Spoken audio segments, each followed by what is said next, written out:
And this episode of Demon Slayer started with the pillar Sanemi Shinazugawa and other low-ranked demon slayers who are in front of a structure they are investigating. Abanai speaks about the punishment they have in front of them. Abandoned after being renovated, he imagines they forgot about it and left it there because it's in a remote location. One of the guys confirms that demons are kidnapping villagers and taking them to that castle. They followed them into the tower last night but lost their trail. Then, another woman disappeared today. At that moment, they realize the same demon they've been chasing is fleeing in the distance with a hostage. They quickly start pursuing him. As they advance, they reach the interior of the castle and are surprised by an attack from dozens of demons that surround them. The two pillars show immense combat power, saving the low-ranked demon slayers several times. After exterminating the demons present, Abanai tells the other two to retreat as they will continue on their own. Once alone, he tells Sanemi that something smells fishy here,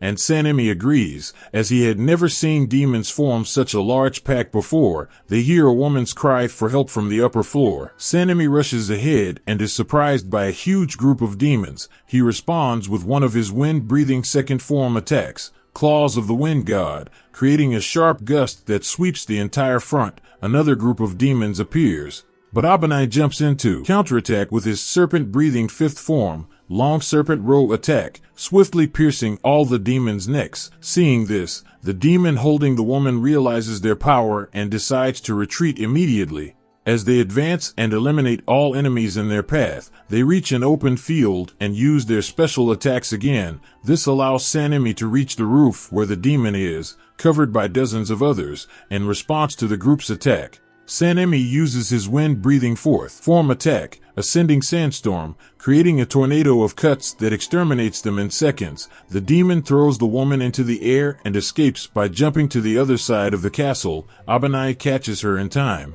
and they follow him by jumping as well. But when they reach the other side, they are surprised to find themselves falling into the infinite castle, which is filled with all kinds of demons. Sanemi tries to finish off the demon they were chasing, but just before he can do so, his sword gets stuck in the ground, and the entire structure they were in disappears instantly. Confused and wondering where all those demons went, they find themselves elsewhere. Now we see the beautiful Kaneo returning to Shinobu's mansion. Informing her that she's back, Shinobu tells her that the incident at the blacksmith village turned out as she recently told her. Thanks to the actions of Taketo, Kenroji, and the others involved, they were able to defeat two of the upper moons. Additionally, Nezuko became immune to the sun. All this signifies that something huge is about to begin. Most likely, Muzan Kibutsuji will send his demon hordes to try to steal Nezuko and seize the sun-resistant demon to conquer the sun.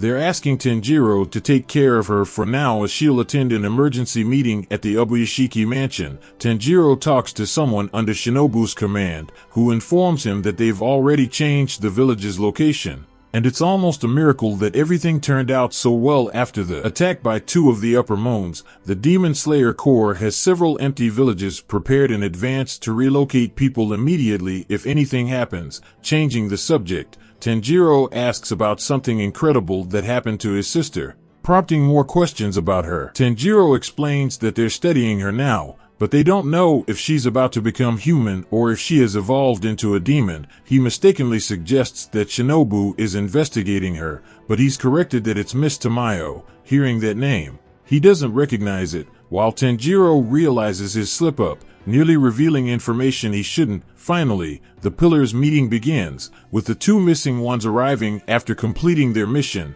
Jyomi Himejima and Sanemi Shinazugawa, Mitsuri Kenroji, Muchiro Taketo, Abanai Iguro, Shinobu Kocho, and Jude Tomioka are present. Shinobu notices that Taketo and Kenroji's wounds have healed faster than usual, wanting to know why. Tomioka believes the Commander General will speak about it in his report. Soon after, Manichi Ubuyashiki appears to conduct the meeting on behalf of his ailing husband, Kagaya Ubuyashiki. He informs them that Kagaya's condition has worsened significantly, preventing him from attending. Surprised by this news, the Pillars also bow in respect. Manichi reminds them that a demon resistant to sunlight has appeared, and Muzan will attack furiously to seize it and conquer the sun itself. He mentions a report indicating that Kenroji and Taketo showed peculiar patterns during battle, asking them to talk about the conditions for their appearance. Referring to the breath of the Sun Swordsmen who were about to defeat Muzan, showing patterns similar to demons. Some might know about this through oral tradition,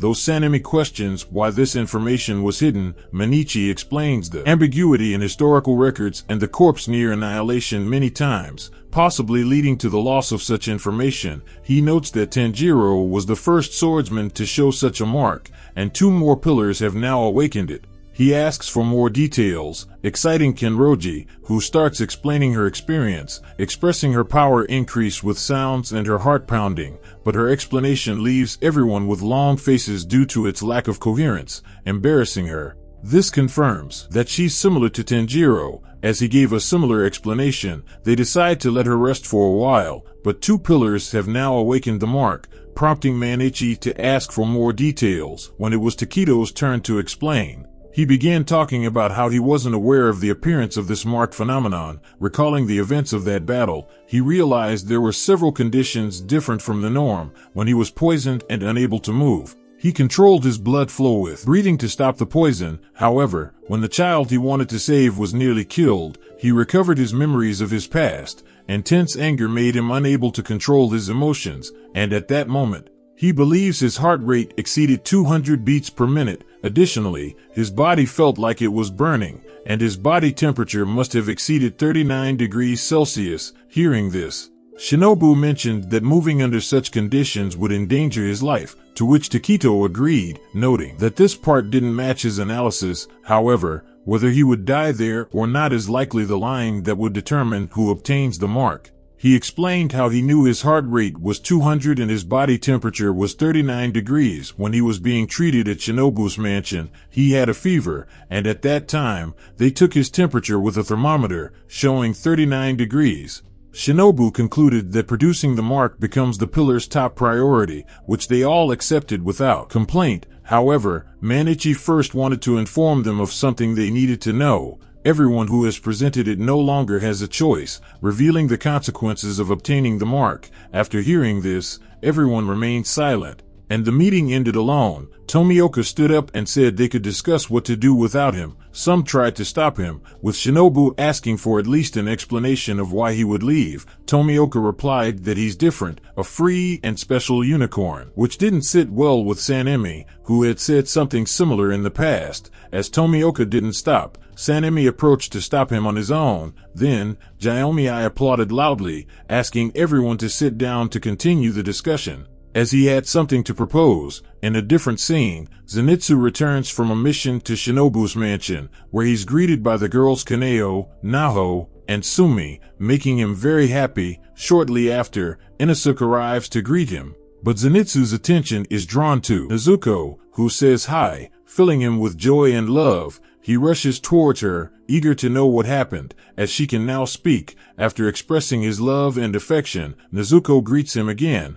but calling him a pig, which angers him, asking where that guy went, wanting to finish him off. Meanwhile, the one in charge of Tanjiro tells him that Inosuke has been washing his sister's head for a long time. They show that he has been repeating her name multiple times until she finally picks it up. After a few minutes, Jotaro Hanageki arrives, returning Rengoku's sword to Tanjiro. Tanjiro is happy to have Rengoku's guard, but Jotaro notices his exhaustion and rapid breathing. He asks Tanjiro to look at the blade, and Tanjiro is surprised to see that the edge is a much deeper black. Jotaro explains that the steel quality is superior, and its previous owner must have been a formidable swordsman. On the blade, Tanjiro sees the character "For annihilate." Jotaro says the blacksmith forged it with the desire to annihilate demons, with no other engravings or the author's name. More than that single character, after the era of this sword, the ranking system began, and now only the pillars carry the Demon Slayer's swords. Tanjiro comments that when he used it in battle, it seemed to him that it had no engraving. Jotaro explains that's because they had only polished it to the first stage. They took it without permission for combat, not having finished removing the rust. Jotaro jokingly asks if Tanjiro wants him to kill him, causing Tanjiro to tear up because he hasn't fully recovered yet. After scolding and giving Tanjiro a slap, Jotaro leaves, quite upset. Jinya complains about the noise, but when he thinks everything has passed, Inasa bursts through the window, saying that apparently all the strong guys will gather to face them. However, due to his way of explaining, Tanjiro doesn't fully understand him. Returning to the pillars, they finish drafting the details of the project regarding the training of the pillars, including the duration and start date. Gyomii announces that they will start in 3 days, as this is a race against time. Not knowing what Musen's next move will be, they want preparations to be ready as quickly as possible and suggest that they can ignore the demons while training, as they believe the demons will focus on capturing Nezuko. Since the incident in the village of the blacksmiths, demon appearances have decreased significantly. With this urgency to strengthen the organization quickly, Gyomii proposed the pillars training. Without further ado, all the other pillars agree to his plan without presenting any objections, even though Tomioka is absent from this project. Next, Zenitsu talks to Tanjiro about how soon he will be receiving training from the pillars. Seeing Tanjiro as fortunate, as he still can't train due to his injuries, Tanjiro thanks him before he leaves, because during the battle against the Upper Moon 4, when he couldn't use one leg, he used the thunder breathing technique Zenitsu once taught him to decapitate the demon. These words changed Zenitsu's attitude completely, making him happy with Tanjiro's constant praise. Then, the scene shifts to the training of the lower-ranked demon slayers, which begins with a tough physical exercise by Tenjin Yuzui. His wives prepare food for everyone, and Hinetsuru asks him not to be so hard on them. Yuzui explains that if he does so and sends them to the other pillars like that, they will blame him, warning them that the other training will be even worse. Each pillar conducts various exercises to enhance their physical capabilities. Later, we see Tanjiro undergoing the harsh training alongside other organization members, which is rigorous and relentless. As for Tanjiro, his crow visits him to peck forcefully at his head, delivering an important letter from the Commander General. Upon reading it, Tanjiro learns that Tomioka will not be participating in the pillars training for a while. Lastly, Kagaya weakly thanks his wife, Amain, for everything they have done for them. These words deeply touch Amain, who is moved to tears but content. As a scene change, a crow breaches Tamayo's house defenses, entering through the window to greet her. There, presents itself as a servant of its master, Kagaya Bayashi, mentioning that while they searched for her, their master was bedridden and immobile. Tamayo asks how they found her, to which he responds that it was through human connections. They identified the previous owner who sold this house and found traces of surveillance by the young Yoshiro during the day, though he warns her not to harm him, asking her to calm down. He also understands that gaining her trust will be difficult, as Tanjiro did. She doesn't understand what they're up to, wondering if Kagaya is trying to deceive her, so she asks about Yairo. The crow responds that there's no need to worry about him, indicating that they can hear his footsteps approaching. Getting to the point, he tells her that they also have someone skilled in demon physiology and pharmacy he would like them to investigate together, including the changes in Inaso, asking for her collaboration so they can defeat Musen together, inviting her to the Ubuyashiki mansion. This takes her completely by surprise, as they are inviting her, a demon, to the headquarters of the Demon Slayer Corps.